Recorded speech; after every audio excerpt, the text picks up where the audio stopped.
On this episode of the Contagious Influencers of America podcast, Fox and Friends' Ainsley Earhardt opens up about becoming a mom.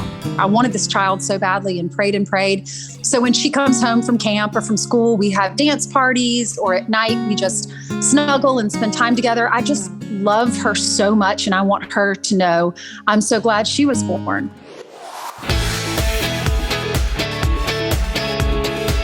I'm so glad you were born. What a great message that is for kids. I'm David Sams, your host of CIA, Contagious Influencers of America, the podcast. And I'm so glad you were born. That's the title of Ainsley Earhardt's latest children's book. You know, she's used this phrase from time to time on the show. And for those of you who watch the show, you're probably somewhat familiar with that. But, you know, for those of you who don't know, Ainsley is a very, very popular co-host of the Fox and Friends morning show there on the Fox News channel, along with Steve Ducey and Brian Kilmeade. And but when she's not doing the news, she's most likely hanging out with her 6-year-old daughter or writing. And of course, she is a best-selling author. She's written 3 children's books, and this one's full of fun. It's full of color and full of playfulness. And boy, does she ever have a knack for storytelling. So she's going to talk all about this book. And she's also going to talk about why this phrase, why this whole thing about I'm so glad you were born is so incredibly meaningful to her. Because when she was growing up, her mom would tell her that all the time. And every birthday, she would hear it. But this is something that she's sort of a tradition, so to speak, that she's carrying on with her own daughter. So that's pretty cool. So Ainsley Earhardt is with us today on CIA Contagious Influencers of America. But first, let me everybody get ready, raise your hand. Let me take a quick poll. Does your love life need a little improving? Raise your hand if it does. If you're nodding your head yes, if you've raised that hand, that's okay. You're not alone. Single, dating, or married, no matter what stage of life you're in, lovestories.com has your answer. And, lovestories.com is your destination to discover the love, happiness, and purpose you deserve. It has all kinds of great programs over there on lovestories.com. And you can pick and choose from, all kinds of things that fit your needs and fit your season of life. For example, there's something there called Save My Marriage, the mini course, and it's absolutely free. And it's taught by Dr. Joe Beam, and he has been a long time contributor to our Keep the Faith radio show. So well respected. And this is a free course that provides necessary framework to get your marriage back on track. In fact, Joe will teach you 3 things you can start doing immediately to get your spouse back. Dr. Beam has helped thousands of couples just like you. He spent years developing research-based principles to fix relationships. And boy, is he ever so successful at doing that. The Save My Marriage mini course is absolutely free right now at lovestories.com. So don't wait. Solve your crisis right now by signing up at no cost to you at lovestories.com. And like I said earlier, lovestories.com is not just for married people. It's also for those of you still searching for love. So head on over to lovestories.com to get the help that you need right now and help identify the matters of the heart that are holding you back from finding your match made in heaven. That's lovestories.com, lovestories.com. Now let's get to the interview that I just recently did with Ainsley Earhardt.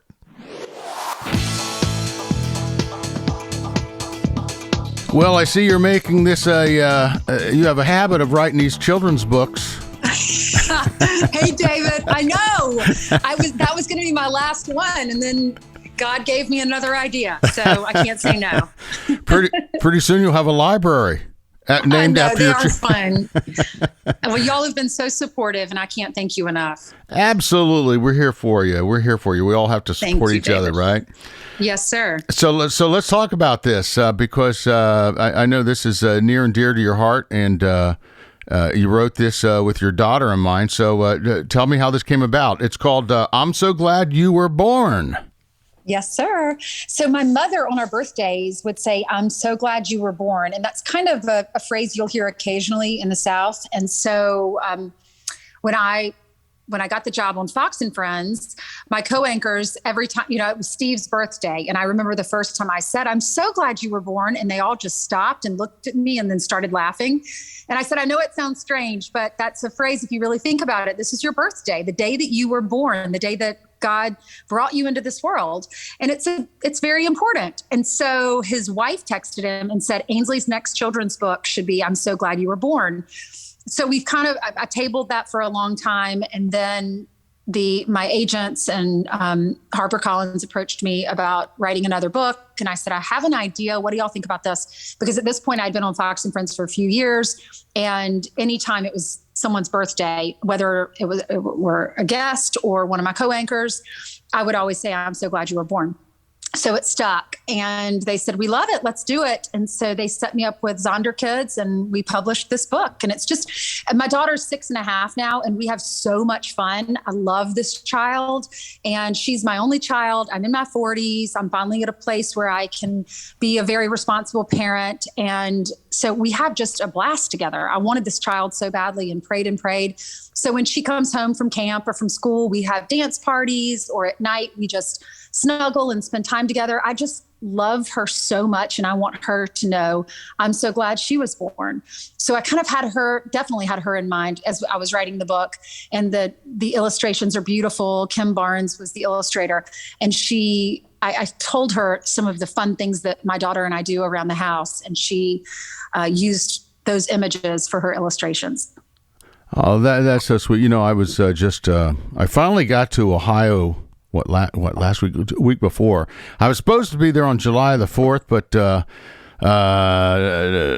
got COVID. Oh no, David, I'm sorry. No, I got through it, and the bottom line is that so I missed the family reunion. I missed seeing my parents because we always have this big celebration every July 4th with about 100 relatives, but. Nevertheless, I got there last week, and I got the greatest picture next to my mom, who's 83. Aww. And she has the biggest smile on her face, and she literally told me that she's was glad that I was born. How about that? Really? That is so sweet. Yeah. So I know exactly what you're talking about. It's maybe it's a Southern thing, maybe it's a Midwestern thing. I don't know, but I guess we got to spread the encouragement, right? That's right. Maybe it's just a mama thing. And maybe it's a mama thing. Yeah. I still look at my little girl, and I show her pictures of the day that she was born, and I show her, pictures when I had her in my tummy, and I just said, I prayed and prayed for you, and look what God gave me. And she doesn't know this, but I had a miscarriage 3 months before. I had a miscarriage in December, and then I found out I was having Hayden the next March. So I wouldn't have Hayden if it weren't for that, that valley that I went through. Mm-hmm. And I trusted God through it all. It was, of course, heartbreaking and sad, but I knew that God would give me the child that he wanted me to have when it was his time. So I'm just so grateful to be a mom and to have her. And, I think about all the little children. We're watching the images of what's happening in Ukraine. And we've been talking about, just politics and children and when they're conceived. And so I think about all these little children that are born into families that might not be ready for them or might not have the desire to be a mom or a dad. And then Ukraine, all these children that are separated from their parents, and you look at the border. So these are things we're reporting on every day on our morning show. And so I hope that this book gets into the hands of children that might not understand why they're going through certain things, or why maybe they might not have a mom, or why they don't have a dad, and they feel like they're not good enough, or that they have a void in their heart. And I hope that this book just reminds them, you do have a purpose. God has a plan for your life. You were born for a reason, and go out and make this world a better place and have fun in the process, and don't dwell on the negative, but be positive for all of your many blessings. So tell me about when you were growing up. Some of the fond memories you have of how your mom made you feel so special. We had a great childhood. My dad was the basketball coach for a small college in South Carolina, for 10 years at Wofford College. My mom was a school teacher. So we were a middle-class family. We didn't have a lot of extra money to spend, but we had a ranch-style house when I lived in Spartanburg through my second grade year. And I shared a bedroom with either my sister or my brother, whichever one I was getting along with better at the time. And we had a great childhood. We had a big yard, and the lady behind us had a playhouse, and she was an older lady. And I think her grandchildren played there before they were grown when I was little. So we would go into her playhouse. My brother and sister and I would build forts, sometimes inside the house with blankets. You know, we had the traditional childhood. I walked home from school, and we carpooled to school with different families in the neighborhood. We had lemonade stands on the street, and roller skated in my driveway. We just had a great childhood, and I have wonderful parents. My mom, I don't know how she did it. 3 kids. She worked a full-time job. She was a teacher for early childhood development. So we're talking like 4 and 5-year-old kids. She had a classroom full of them. She loved it, but came home to 3 other kids to do homework and projects and to run us around to our activities. And then when Dad came home, we always had food on the table. Mom is a wonderful chef, and she cooked a home-cooked meal for us every night. We said our prayers. We said a blessing before our meal. We said our prayers at night, and we went to church every Sunday. So just an idyllic childhood, American childhood, and I'm so fortunate. Dad was very strict. My mom is the one we would go to for the problems and try to convince her to talk Dad into certain things. Dad was military and, he's a disciplinarian. And so we were, in a good way, fearful of my father. And Mom is really sweet. I don't think I've ever heard her say a negative word about anyone. She's never said a cuss word, or not one that I've ever heard. She's just she lives it. She lives just this good Christian life, and she has a heart of gold. She's a good person. So how many times did you hear, "Wait till your father gets home"? Oh my gosh. Yes. You seem to know it well too. We were scared to death. Remember that? Yes. Oh, I was sure do. Terrified. I know. I didn't get in a lot of trouble. My brother surely did. My goodness. I'm surprised my dad is still alive. I mean, my gosh, my brother put him through the ringer. Tell me a time that you and your brother got into some kind of some kind of trouble. Yeah, some kind of trouble. Okay, my brother is 5.5 years younger than me, so I considered him like my baby doll. I loved feeding him and changing his diapers. I loved helping and babysitting. He's like, when he got married, we all said to his wife, he really has 3 moms, because my sister and I were my sister's 8.5 years older than him. I'm 5.5 years older than him. Dad wanted a boy so badly, and this was not planned. And so when we found out Mom was having a baby, Elise and my sister and I were so excited. And Dad, this was back when you didn't find out if it was a girl or a boy. So Dad came to my kindergarten classroom, and I was the line leader. And he got me out of class, and he said, "I have a son, you have a brother." And he brought huge bags of suckers, I remember, like lollipops, to give out to every single person in my preschool. So I went room to room giving them out. Dad was yelling, "I have a son, I have a son." And I went home that day. I had a jazz class that day, a dance class. And I have a picture of me holding my brother for the first time. Actually, this was the day he came home, because we did visit him in the hospital. I have a picture of him. I'm sitting on our sofa in our living room and holding him, and I'm wearing my leotard and my ballet slippers. And I was just so excited. So my brother I just kind of always took care of him, and God used me to help lead him to the Lord. And so we really didn't get in a lot of trouble. There was one time Trent ran around our house, and we were running in circles, and he was chasing me with a wooden baseball bat. And I was screaming, "Mom, stop him. He's going to hit me with this. He's going to hit me. Stop him." And I slipped. I think we'd come home from church, because I was wearing like Sunday shoes, dress shoes. And I slipped, and I ran into the corner of the wall, and I sliced my head open. Ooh. And there was just blood everywhere. But I was so sensitive, I would cry easily. So Mom didn't think anything of it. And I ran into the kitchen, and my sister said, "Mom, I think she's really hurt. There's blood everywhere." So I had stitches. The only time I've, had stitches in my life. And so at that age, at least. And so, that happened with my brother. And let me think, what else? My sister and I were the ones that were so close in age, we would kind of argue a little bit. We had different interests. And so when she would come into my space or my room, I would be upset and vice versa. But now we get along beautifully. She lives in Charleston. She was a school teacher. The worst thing I ever did, I think I was 5 and my sister was 3, and we were always so close. And but we would play doctor. I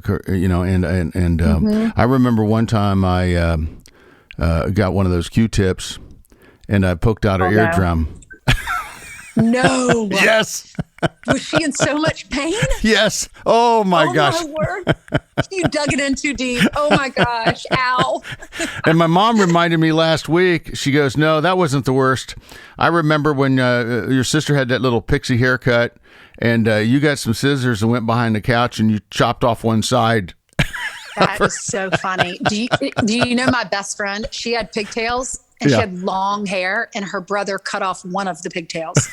The older brothers, that's hilarious. Are you older than her or younger? I'm the oldest. There's 5 of us. I'm the oldest. Yeah. Wow, how fun! So I'm obviously my mom's favorite as a result of that. But yes, the firstborn. Maybe it's because I was the first one to get out of the house. Right, exactly. No, it's because you're so wonderful and nice and a good Christian man. So tell me, okay, is this your 3rd or 4th children's book? This is my 4th book, but my 3rd children's book. Yeah, I wrote one about just my faith and how I got to Fox and Friends and that kind of thing, and how God's used that. Right. This is my 3rd children's book. Yeah, I have Take Heart, and then I have Through Your Eyes, and then I have this one, I'm So Glad You Were Born. This is this is a fun book. The other 2, when I was pregnant with Hayden and right after Hayden was born, and Through Your Eyes is about like seeing the world differently because you are raising a human being. And I was with her the first time she saw a dog, and I was with her, that kind of thing. This one is just so fun. I am so glad you were born. We're going to celebrate your life. We're going to have a dance party. We're going to bang the drums loudly and blow the brass horn. I'm so glad you were born. It's just a really cute rhyming book that just tells the children you have a purpose. And no matter what you are, if you're a preacher, if you're a painter, if you're an electric car maker, whatever you are, do it to the best of your ability and God will take care of your life. So this is sort of a special mission when you write a children's book versus anything else. Why is this near and dear to your heart, writing books for I guess kids or moms for kids, or both? Yeah. For both and for grandparents. I mean, it's a great birthday book. It's a great book when you're going to a baby shower, or even just a book to buy for your grandchildren or your children to remind them how special they are. I think it's near and dear to my heart because I prayed so hard for a child, and she has brought so much joy into my life. And God answered that prayer for me that I wanted so badly. And she's just my buddy. And I consider it such a joy and a privilege that God chose me to be her mom. And everything I do in life is for Jesus and for my daughter. And, every time I have to go to work, then my boyfriend's over there looking at me saying, what about me? Yes, you too, honey.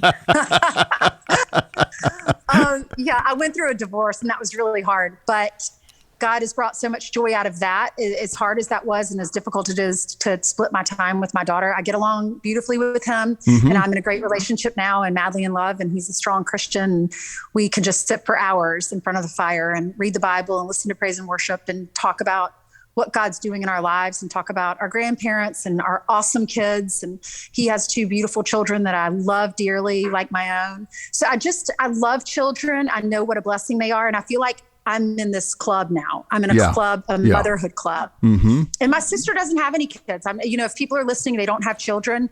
That was really hard for her for a while. And now she realizes that wasn't God's plan for her, but she has all these nephews and her niece. My brother has 3 boys and I have Hayden, and we see each other a lot. So just no matter what God's plan is, it is wonderful and glorious and such a blessing. And this time on earth is so limited. It's quick. We have a friend who lost her husband, who's my dad's best friend recently. And we went to dinner with her when we were in Charleston, South Carolina recently. And she held up her fingers and like put her pointer finger and her thumb, like an inch between it. And she said, this is all the time y'all have left. This is all the time y'all have left together. So enjoy it. Love each other. Never go to bed angry. Just be best friends. And that really hit us hard because it's such a simple message. It's like, this is all the time you have left. So make the most of it. And so I'm passionate about my faith, and I'm passionate about being a parent, and I support moms and dads out there because it's not easy, but even the hard times are so fun. And, I really just try to enjoy every moment because it's fleeting. So at the end of the day, when all is said and done, how do you hope you are remembered by your daughter? I hope she says my mom was a wonderful Christian. She loved Jesus. She built a foundation in me to love the Lord and to go to church and to remember prayers, and that she always loved me. No matter what I did, I was the priority in her life, and how special she is.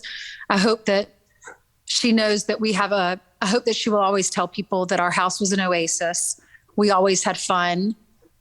We always had discussions if there were moments where we needed to learn a lesson, but there was no yelling. There was no screaming. There was no hitting. I just want her home to be so full of joy. And I want her to always know she's welcome, that what's mine is hers, and what a pleasure she's been. What an honor it is to be her mom. That's beautiful. David, I'm so glad you were born, and I'm going to keep the faith. Thank you, my friend. Thanks again, Ainsley. What a great message this children's book is sending to families. Again, it's called I'm So Glad You Were Born, Celebrating Who You Are. And it's now available wherever books are sold. This has been Contagious Influencers of America, the podcast from the producers of Keep the Faith. Please do rate and review us and give us 5 stars. And please tell all your friends about us, okay? That would be absolutely awesome. And if you want to check out all of our episodes, simply go to ContagiousInfluencers.com, and they're all listed right there. Also, check out our radio show website at KeepTheFaith.com, and that's really a cool thing. You can actually listen to some of our episodes there. I'm talking about inspirational music, stories, and just encouraging thoughts that you can feed on every day. So go to KeepTheFaith.com and check that out. And please do tell all your friends about that too. I'm David Sams. You've been listening to CIA, Contagious Influencers of America. Please do go out there this week and live that life in living color, because it sure is a heck of a lot more interesting than living in black and white. I'll see you next time.